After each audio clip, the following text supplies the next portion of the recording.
Bismillahirrahmanirrahim. I start this majlis in the name of our merciful Allah, the one who's created myself and all the things that we see in this world. Dear brothers and sisters, Assalamu alaikum wa rahmatullahi wa barakatuh. Today is a sad day for us because these 3 days are the days that we commemorate the Shahdat, the martyrdom of our beloved spiritual father, Imam Ali alayhi salam, Amir al-Mu'mineen. This is as if we are again, our wounds have opened up and we are mourning for our father. A father that loves us more than our own real fathers.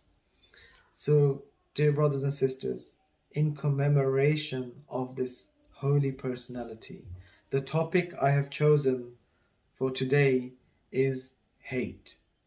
The reason why I have chosen this topic is because this is the reason why our father was martyred. He was the victim of the worst hate campaign that the world has seen, that the mankind has seen. And before I start this Majlis, I would like to start this with a poem.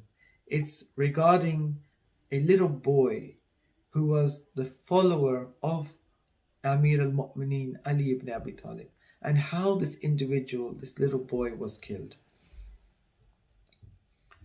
So, dear brothers and sisters, I'd like to share this poem with you. It's a poem that I've written myself. I hope it resonates with your heart. A very cute boy was no older than the age of 5 or 6, was dragged out of a taxi by the driver of the taxi, grabbed by the locks of his long hair, seeing his mother's despair, crying and wailing out of love and fear, but no one to help this little one from what was destined ahead for this little one. Screams surrounded the atmosphere. Another young innocent blood was spilled in the air.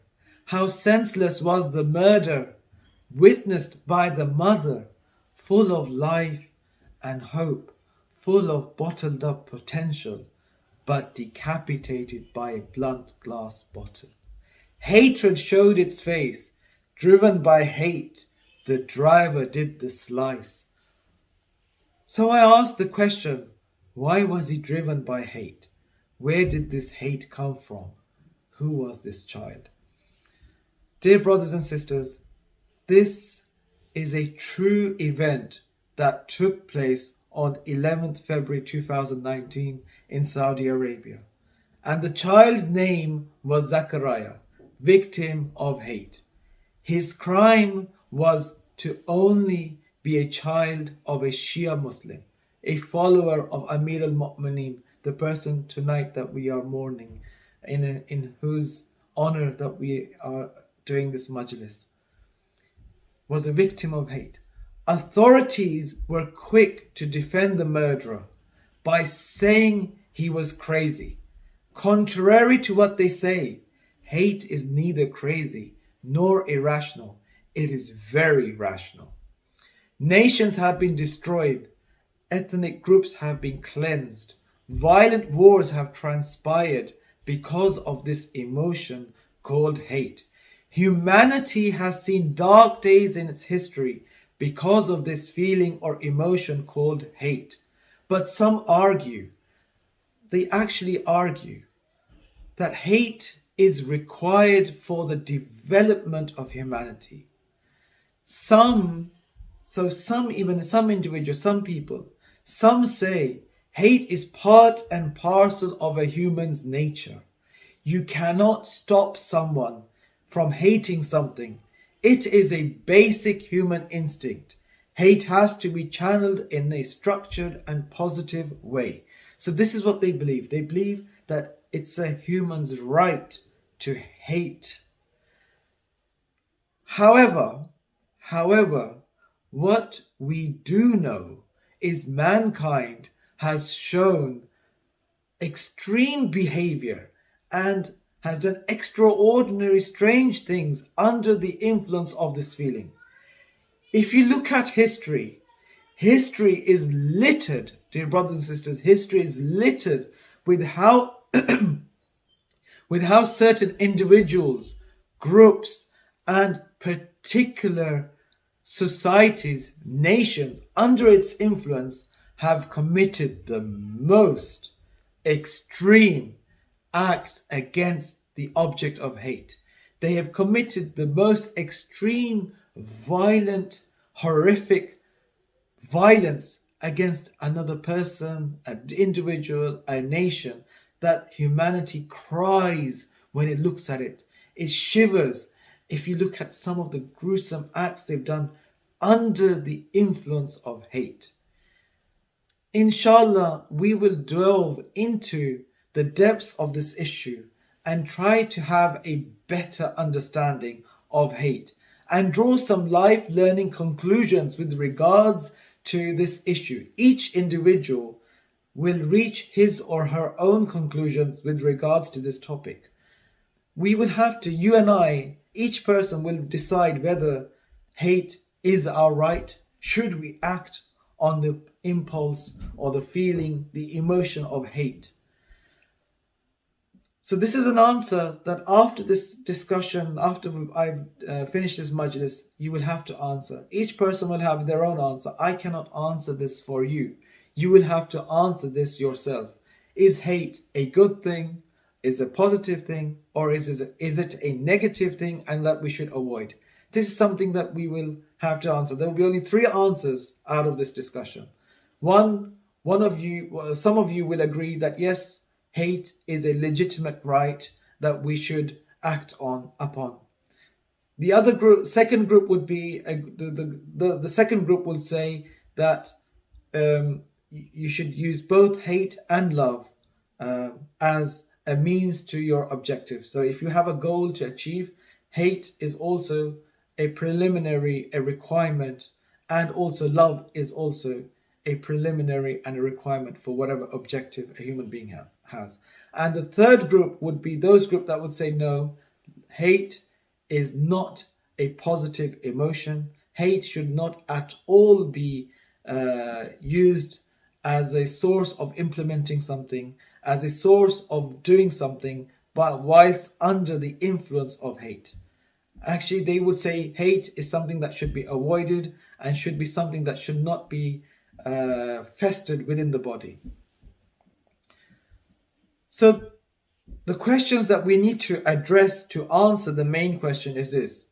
We will discuss some key issues and answer some very controversial questions with regards to this topic. So the first question, what is hate? The definition of hate and the origins of hate. Do you not want to know where hate came from? Who was the first person to hate? How did this hate came into existence? Does it have a physical way of touching it?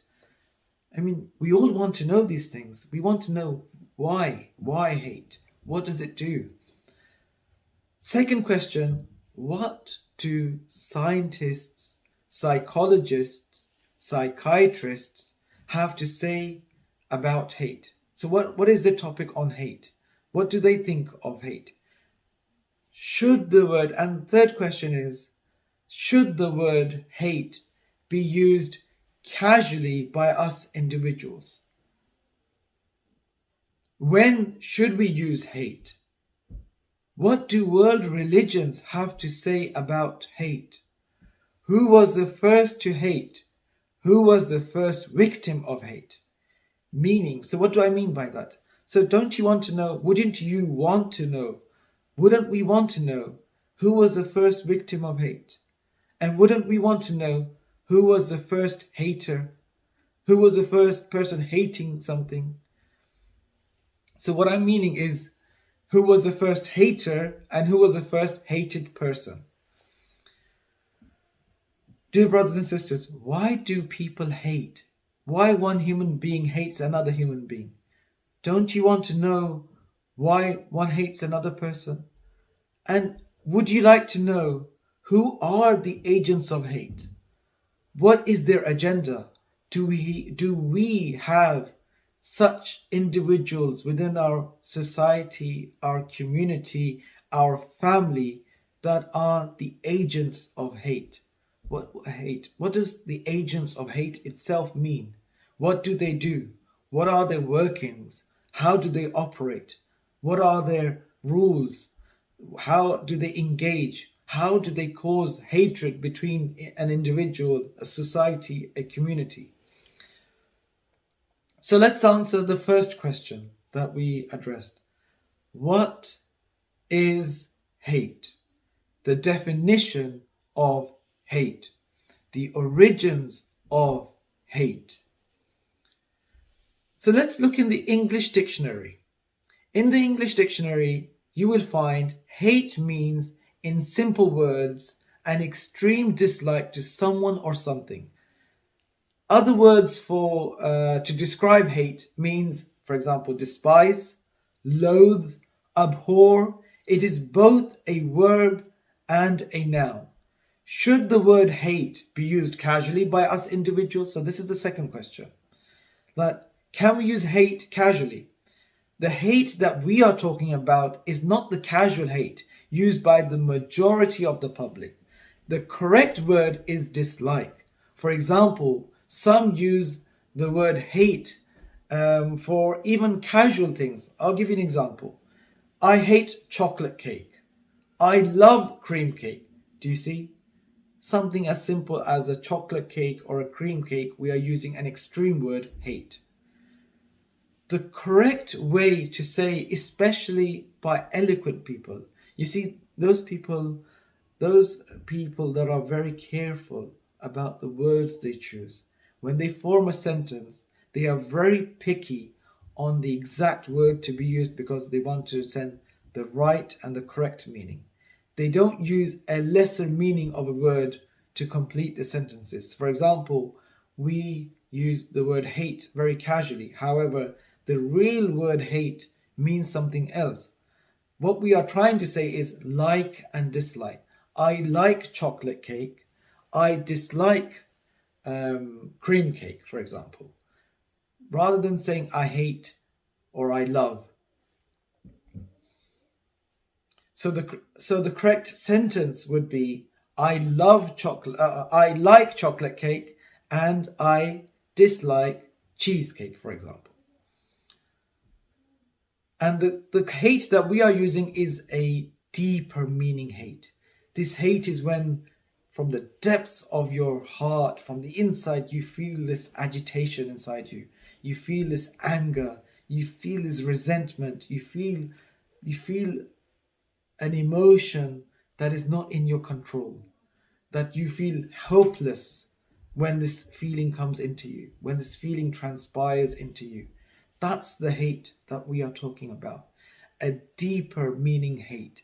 A hate that goes to the core of your soul. To the core of your soul.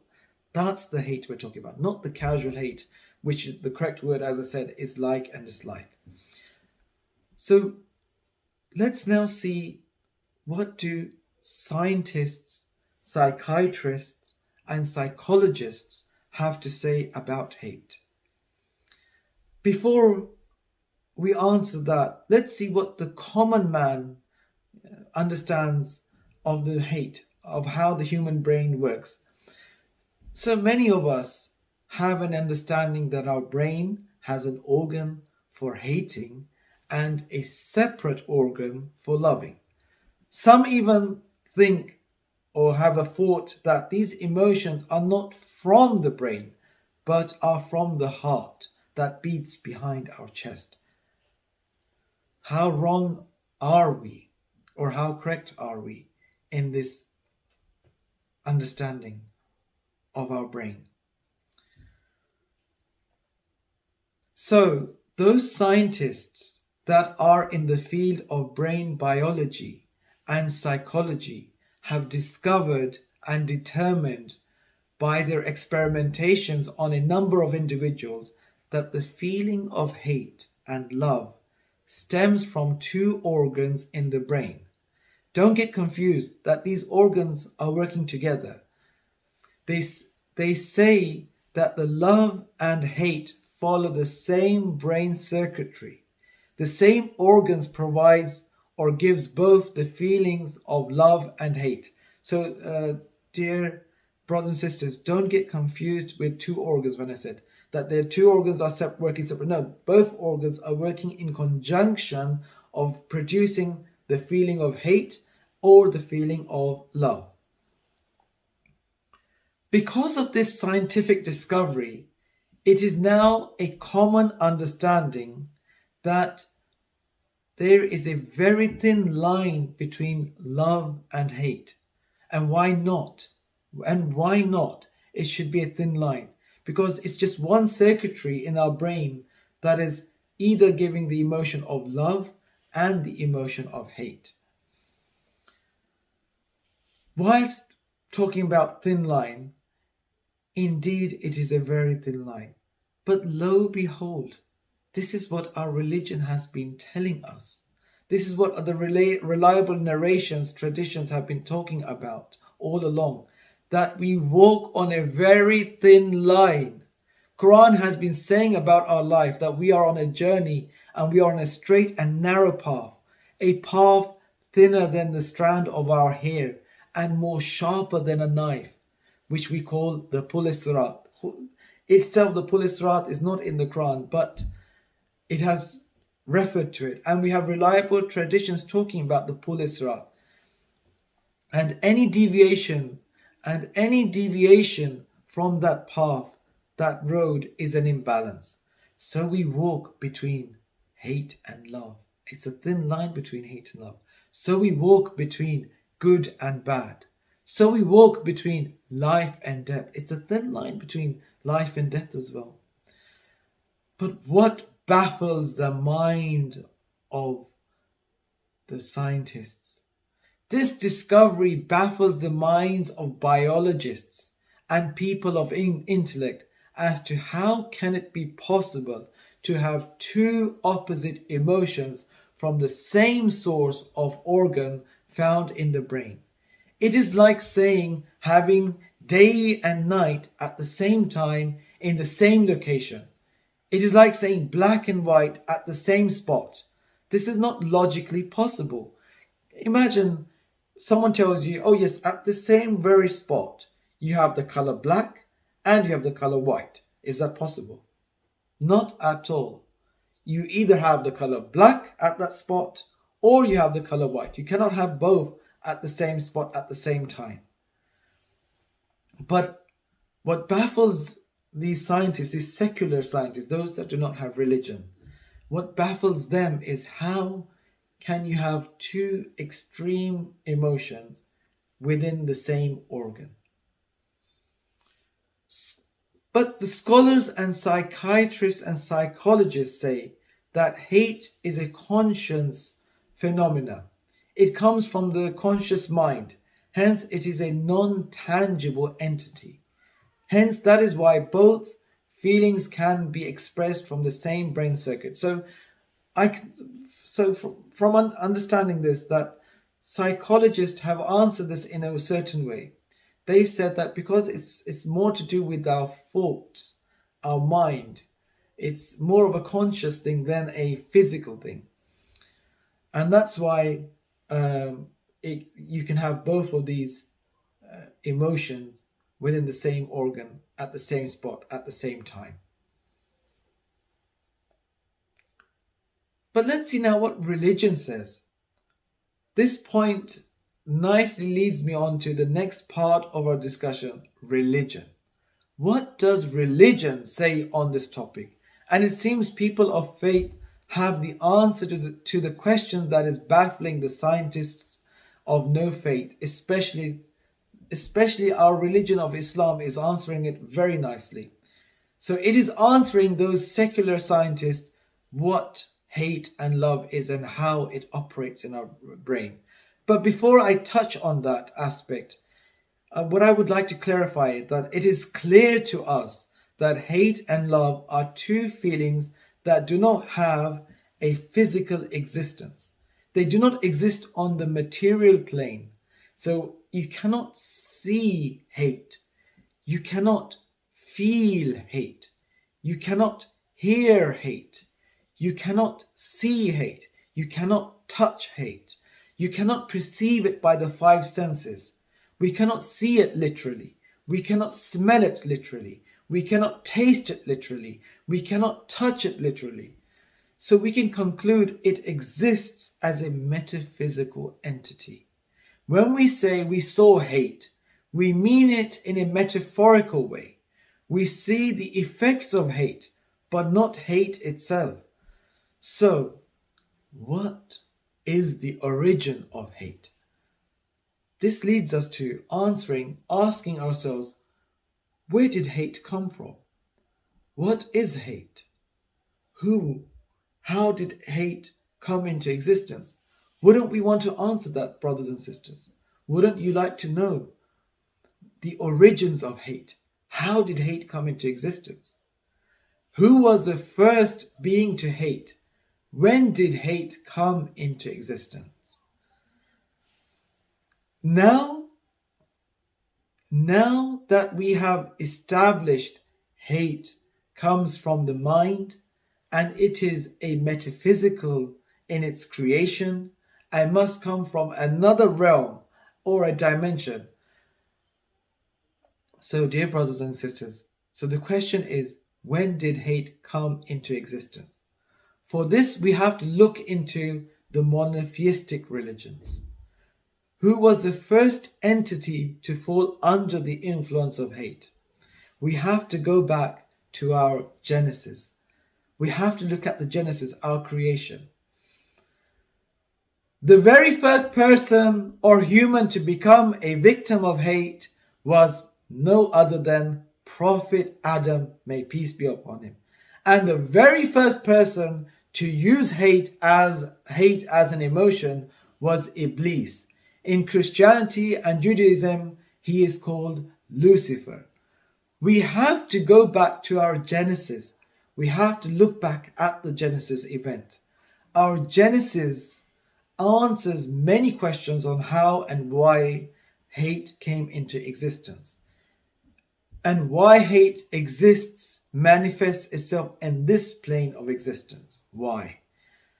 So, dear brothers and sisters, recalling the event of our creation when Allah subhanahu wa ta'ala had decided to honor Adam, he had asked all the creations except the Iliyins to prostrate Adam, so to do sujood to Adam, may peace be upon him. All obeyed Allah's command except one entity, which didn't obey his Lord's command, who stopped himself from prostrating to Adam. It was no other than our intimate, close companion, Iblis, Lucifer. So do you want to know what prevented him from prostrating and what started the feeling of hate inside him? Salawat. According to psychology,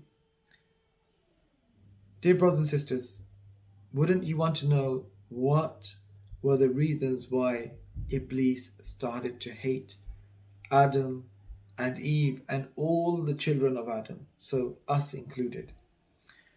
So now we need to go back to what the psychologists and psychiatrists have to say, experts in this field.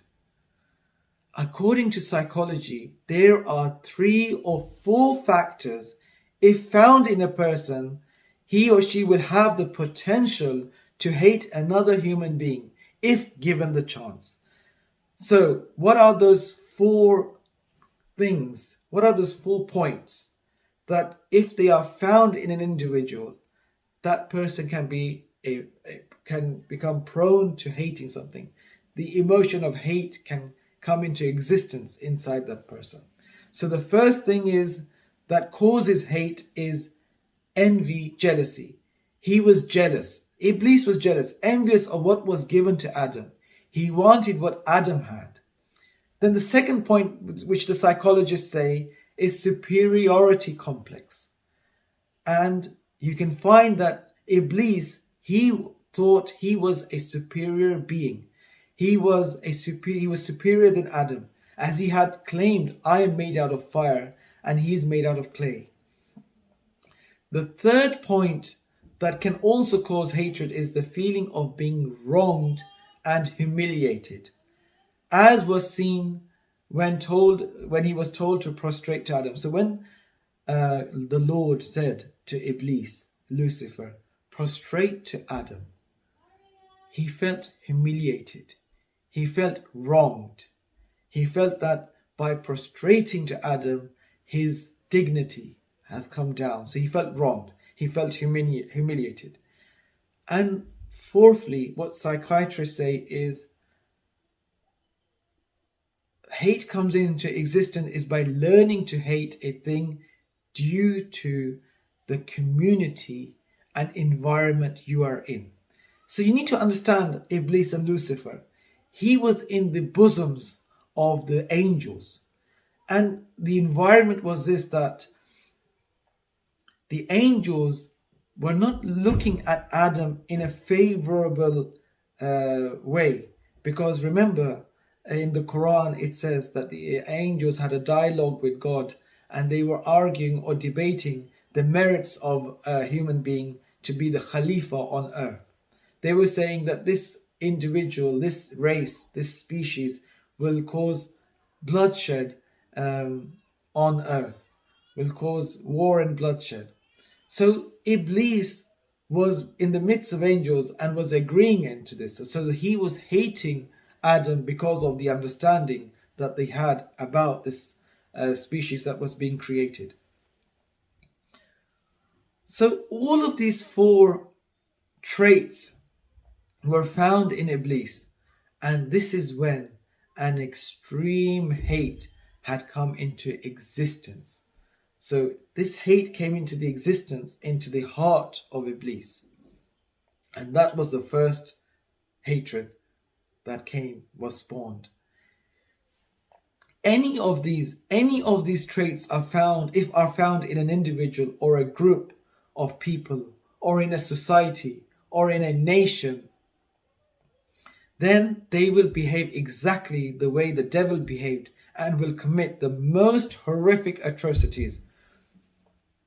So dear brothers and sisters, even one of these traits that I've just described, these four traits that I have just mentioned, they were found in the devil, and it caused the most extreme hatred in him. We don't have to go too much far into our past. You will see how hate is used as a tool. For example, if we look at the East, if you just look at the East, have you heard of the rape of the city of Nanjing? The most evil atrocities that man can inflict on another man. A hate-filled army of a certain nation committed and the most hatred kind of acts on another nation. They slaughtered the people. Even, please send salawat. Allahumma salli ala Muhammadin. So, in the East, a hate-filled army of a certain nation, killing another nation as if they are cattle for the slaughtering. Even animals are not slaughtered the way the people of that city were treated. Why was that? Again, you will see that the same traits that were found in the devil, superiority complex, the same trait was found in that army. And if you've read your history, it's the Japanese army. They had the belief that because the sun rises from the east, hence for some bizarre reason, this gave them the right to think that they are far superior from other human beings. So this made them think that they are superior. For some idiotic reason, they were thinking because they live in the eastern part of the world and the sun rises from the east, they have a superior relationship with the world, that they are better than other human beings. And that's why they justified committing such barbaric atrocities on another fellow human being. See, superiority complex. If we look close at home, Europe, Nazi party, again, they had this superiority complex where they called themselves the Aryan race. Again, you see what they did in history. Again, you see this, what they did in history, the Holocaust, the World War One, the World War Two that happened. Actually, they had two traits. One was that superiority complex, which they called themselves the Aryan race, and second, a feeling that they were wronged in World War One. Remember, Germany had lost, and they had divided Germany into different parts, so they felt wronged. So these two traits were found in the Nazi party, and that's why you see what they did. But let's come to present day, the modern day, the present day hatred. Now we can look at the present day. What is happening in the Middle East? Just look at the Middle East. It is a region full of hate. Why? Let's answer this key question, this controversial question. There is a nation that commits crime against humanity on the notion or belief that they are the chosen people of God. Do you see, brothers and sisters? Here again, the devilish traits, superiority complex. We are the chosen people. We are chosen. We are humans. You are like animals. We can treat you like anything. This superiority complex. So there's a religion that promotes that we are the chosen people, while other religions, other monotheistic religions and non-monotheistic religions don't believe in superiority, except for this particular nation and religion believes that we are the chosen people. Look how much misery they have caused in the region. This superiority complex is the reason as to why they commit what they commit. The barbarity, the apophyte division they have caused. This very nation provides and supports the Takfiri group ISIS, the terrorist group. They were supporting it, giving it protection and providing medical support to those terrorists. Do you see now, brothers and sisters, there is a pattern. We are now seeing a pattern as to how and why hatred spreads. Unfortunately, the victims have become the oppressors. This is something big I'm saying, dear brothers and sisters. This is something really big I'm saying. That the victims, the oppressed, have become the oppressors. And this leads us to the event of Moses and Pharaoh, Musa and Fir'aun. Was it not Prophet Moses, Prophet Musa, may peace be upon him, who freed them, this very nation, from the oppression of Fir'aun, the Pharaoh? Don't they learn from their past and how they behaved like Pharaoh and his army? And now they themselves are the Pharaoh. They are the oppressors. They are behaving like Pharaoh. They kill indiscriminately. I think Pharaoh was better than them. The people of Pharaoh and Pharaoh himself were better than this nation. How and why? Because Pharaoh would only kill the male children that were born in the Bani Israel. But this nation is killing indiscriminately innocent women, children and men. They have imprisoned a whole defenseless nation. A very sad twist to their own history. They, the oppressed, have now become the oppressors. A very sad incident, dear brothers and sisters. And why they are doing this? The main reason because they do this is because of superiority complex. And now because of the Holocaust, they feel they have been wronged, and it is now amplified. This hatred in them is amplified. Now look at Israel and Palestine. Look at the state of this. Palestine is the oppressed and Israel is the oppressor, while Israel is a nation that has been oppressed so many times, but they still don't learn the lessons. And then they will be taught. They will be taught, soon they will be taught what an oppressor, what's the ending of the oppressor. Look at Pharaoh, what happened to him? Look at Saddam Hussein, what happened to him? Look at all the tyrants. Does Israel think it will survive after committing so many oppressions? But let's now come to the religion of Islam. The hatred that was spawned in the religion of Islam. The hatred that spawned in the religion of Islam has no comparison. The very first victim of this hatred was the Prophet of Islam's own very family. From the very followers of Islam. This hatred that spewed into the religion seems to be out of this planet.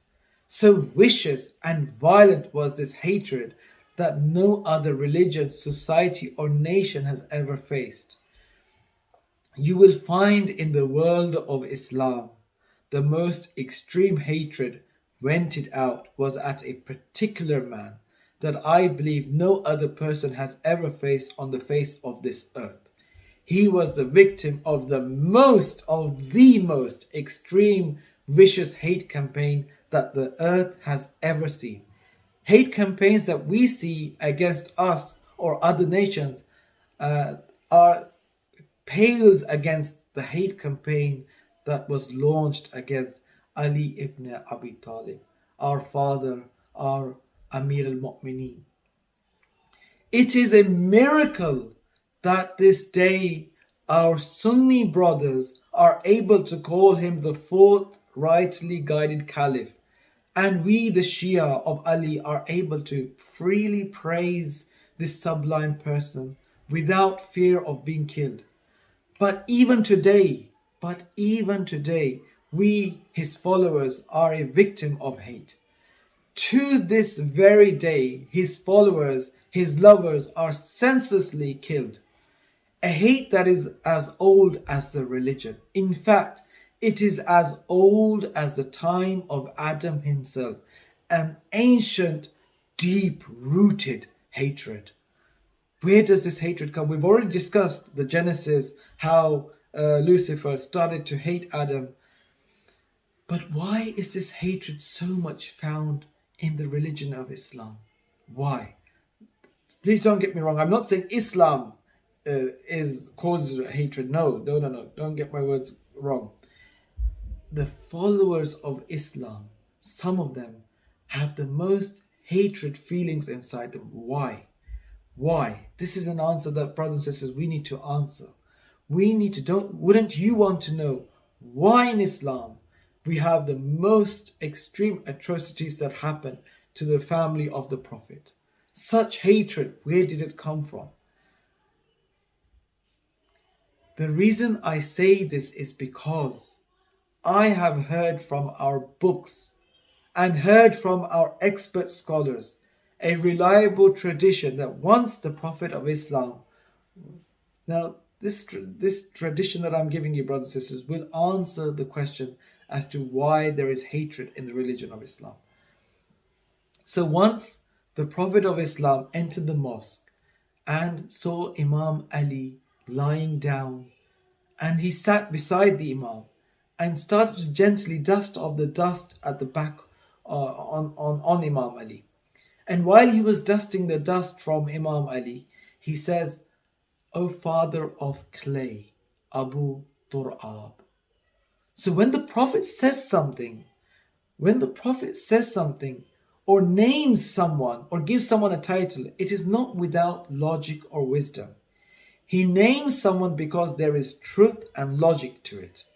This is why our true and one and only enemy, the devil, Lucifer, Shaitan, understood the Prophet's words. When he heard the Prophet saying to Ali ibn Abi Talib, Abu Turab, father of clay, he clicked. He clicked immediately. He understood that The real source of his hatred and the source of him being thrown down from heaven and being far away from the proximity of Allah is because of the father of clay, not Adam. Now do you see the depth of hatred, why Amir al-Mu'mineen had to face the viciousest of the vicious hate campaign the world has ever seen? It was because of Lucifer, Iblis, finding out the truth. When Iblis found out that Ali is the father of clay, he realized that all the misery that Iblis had faced is because of this source. That is why you see such an extreme hatred directed towards Imam Ali and the Ahlebait and the lovers and followers of Ahlebait. That's why I read the poem in the beginning of this little boy, 5-6 years old boy. What was his guilt? What did he do wrong? The only thing he did wrong was, not according to us, but according to the people of hate, is that he was born as a Shia boy. He was the son of a Shia father and a Shia mother. That he was a Shia boy, a lover of Ali ibn Abi Talib. Dear brothers and sisters, this is the reality. This is the truth. This is the truth that has been hiding. Hatred, the real hatred, is here. This is the hatred. And why is it from the pulpit to the streets of the Muslim empire, people would curse Imam Ali's name day in and day out? It is as though this hatred was not earthly, as I said. It was from some other dimension. To the extent, even after, I think this part I will continue after.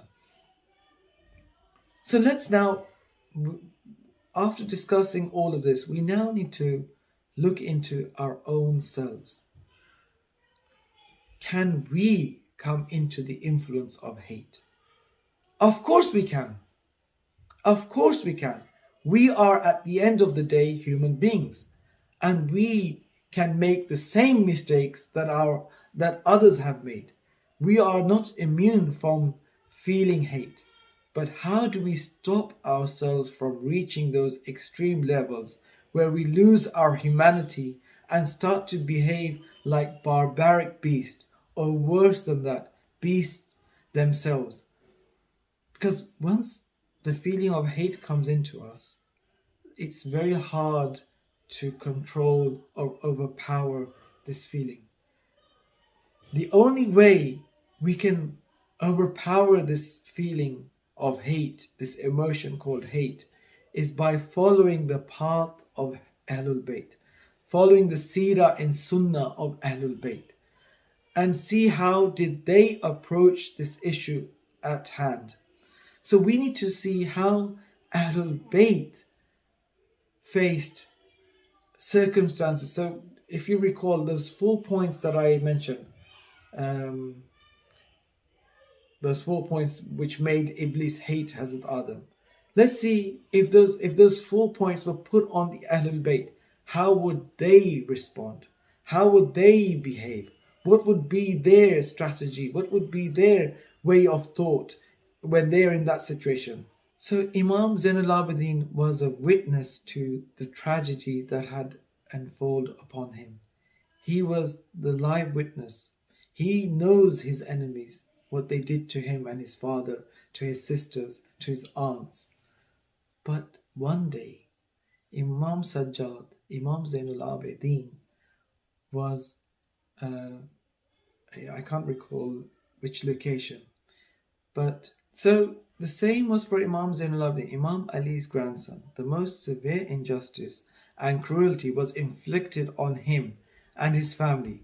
The enemies had killed, martyred his father, brother, uncle, and imprisoned and humiliated his aunts, mothers, sisters, and put shackles on him at the Battle of Karbala. But after all that tragedy and suffering he faced, suffering given to him by his haters and enemies, how did he treat one of the soldiers of that accursed army?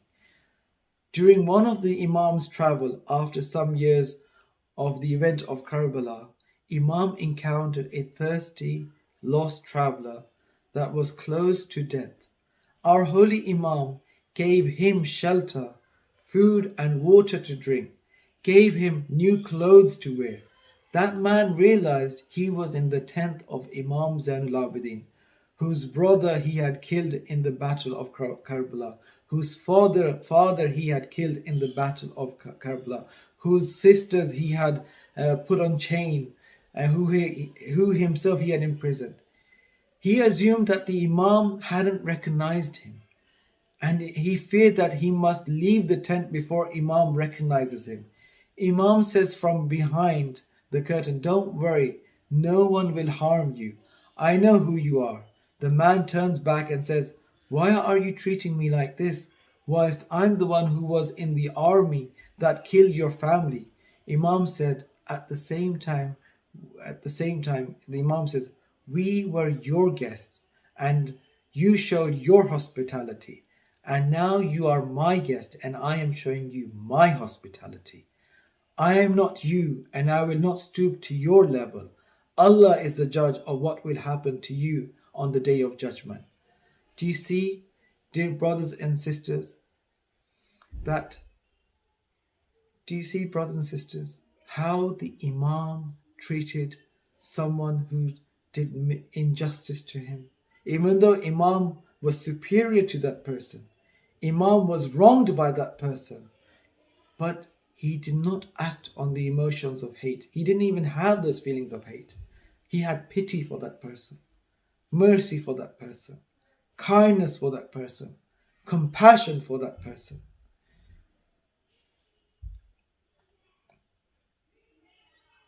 So, dear brothers and sisters, now we come. Dear brothers and sisters, let's return back to Amir al-Mu'mineen. He is the most Muslim of the Muslim, oppressed of the oppressed. He is the victim of the extreme case. Dear brothers and sisters, if you look at the life of Amir al-Mu'mineen, it was never of peace. The people never gave him peace. He lost his wife, he lost the Prophet, and then he was all alone. The people had shunned him. They wouldn't even say salam to him. The people wouldn't even say salam to our Amir al-Mu'mineen. He was an individual of compassion, of great mercy. He would look at the Muslims as his own children. Because remember, the Prophet said, "This ummah has two fathers. I and Ali are the fathers of this ummah." So for him, the Sahaba were his own children. We are his children. He worried for us like a father, like our own fathers would worry about us. And see how the Muslims treated Imam Ali alayhi salam.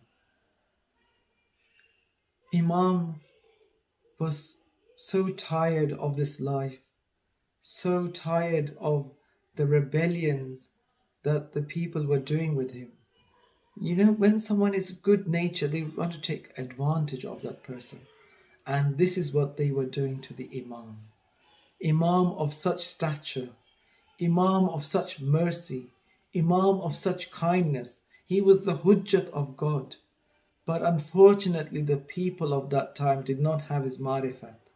They did not have the enlightenment of knowing Imam, of knowing if they had followed Imam, he would have made earth into heaven. Earth would have become heaven for us. But we lost that chance. We lost our Imam, our father. We have become orphans. Us Muslims to this day are suffering because of what our ancestors did, what our Muslim ancestors did at that time. We are still suffering. A time came when the most hated of the hated, filled with hatred, the lowest of the lowest, Ibn Muljim, entered the mosque. lie down in the mosque in await for Imam Ali. Because no one can beat Imam Ali in the battle. No one can beat Imam. Because he's the lion of God. With the Zulfiqar, he's never lost a battle. So this Ibn Muljim knew the only way to kill Imam Ali was through Salat. Because when Imam Ali reads Salat, he's in a different world. He is in total different realm. No longer he's in this earth. His soul is with his Lord, the Merciful, Allah subhanahu wa ta'ala. The night before, Imam Ali is a guest at his daughter's house, Kulthum. And it is a very weird, unsettled night. Even his daughter Kulthum realizes this. Kulthum gives her father for iftar, because she had invited her father for iftar at her house, some milk and dates and a glass of water. Then the father says, "Oh daughter Kulthum, you've never seen me break meal with two different meals. I only break meal with one meal." And so the daughter says, "Oh father, okay, let me take one of the meals." So Kulthum wants to take the salt away from the tray she's provided. But the father says, "No, take the milk away." How simple did our Imam live a life? How simple. And how we Muslims did not recognize the value of Amir al-Mu'mineen. Such an aesthetic life he lived. Such a simple life he lived. He wasn't after the dunya, but he would try to make us happy in this dunya. He would try his utmost to make sure that the hungry were not left hungry. The thirsty were not left thirsty. The unclothed was not left naked. He was always concerned about us. But his diet was very simple. So he breaks his fast with that meal, a simple meal. And on that night, he would keep going out into the balcony and look at the window. And he would hold his beard and say, "This is the night. This is the night that my Lord has promised me. This is the night that I will meet my Lord." And his daughter, Kulthum, is looking at her father, behaving in a very different way than normal. She knows that something is about to transpire. And then the time approaches where the Imam has to go for prayer in the masjid. So he's walking out of his house. He looks at his daughter. He knows when he comes back, he will not come back in the same state. His daughter is also looking at her father, and she knows that there is something different tonight. Now that my father is going, he's going. You know what the Imam does? He makes sure that all his sons are out of the city, because he doesn't want any one of them to interfere in what destiny has decided for him. Because Imam has been praying to be relieved of the people that have been torturing him, hurting him. Can you believe? He's the Amir al-Mu'mineen, but people don't listen to him. People from the pulpit are swearing at him. How he's been bearing all this atrocities being committed against him. So Imam walks towards his destiny, walks towards what has now been decided, walks towards the fate that has been decided. He knows what is going to happen. This is what is called a brave man, a shuja man. He is walking towards his destiny, walking towards meeting his Lord. As he walks out of the house, Kulthum, the daughter, the lady Kulthum, has some ducks, some geese in her house. And the Imam says to his daughter, "Daughter, free them just in case a tragedy befalls and you forget to feed them." How concerned Imam is even about the animals. So while the Imam is walking towards the mosque, the ducks are following him behind. Light is coming out from him. He's walking towards his destiny. The ducks and the geese are grabbing, the swans are grabbing the Imam's abba from the back, trying to pull him, as if they know that after this the Imam will not return back. Tonight is a day in which the Imam will not return back with his health intact. And then the Imam looks back, sits down with the geese, touches their head, strokes them and says, "Let me go."